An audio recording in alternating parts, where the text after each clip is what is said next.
കഴിഞ്ഞ കുറേ വർഷങ്ങളായിട്ട് ഇന്റർനെറ്റിലും സോഷ്യൽ മീഡിയയിലൂടെ ഒക്കെ തരംഗമായിക്കൊണ്ടിരിക്കുന്ന ഒരു ചർച്ചയാണ് കഞ്ചാവ് ഉപയോഗിച്ചുകൊണ്ട് ക്യാൻസർ പൂർണ്ണമായിട്ടും മാറ്റാമെന്നത്.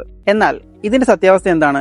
നമ്മളിന്ന് സംസാരിക്കാൻ പോകുന്നത് വെറും കെട്ടുകഥകളെ കുറിച്ചല്ല, മറിച്ച് അമേരിക്കയിലെ നാഷണൽ ക്യാൻസർ ഇൻസ്റ്റിറ്റ്യൂട്ടും അതുപോലെ ക്യാൻസർ റിസർച്ച് UK പോലുള്ള ലോകപ്രശസ്തമായ സ്ഥാപനങ്ങൾ നടത്തിയ പഠനത്തെ മുൻനിർത്തിയാണ് കഞ്ചാവ് ഒരു മരുന്നാണോ, അതോ ഒരു അത്ഭുതമാണോ, അതോ ഒരു മിഥ്യയാണോ എന്ന് നമുക്ക് പരിശോധിക്കാം. കഞ്ചാവില് 400-ലധികം രാസവസ്തുക്കളുണ്ട്. അതിൽ 100 എണ്ണത്തെയാണ് നമ്മൾ കനാബിനോയിഡുകൾ എന്ന് വിളിക്കുന്നത്.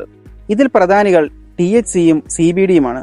നമ്മുടെ ശരീരത്തിൽ സ്വാഭാവികമായി തന്നെ എൻഡോക്നാബിനോയിഡ് സിസ്റ്റം എന്നൊരു സംവിധാനമുണ്ട്. നമ്മുടെ ബ്രെയിനിലും നാഡീവ്യൂഹത്തിലും ഇതിന്റെ റിസപ്റ്ററുകൾ കാണപ്പെടുന്നു.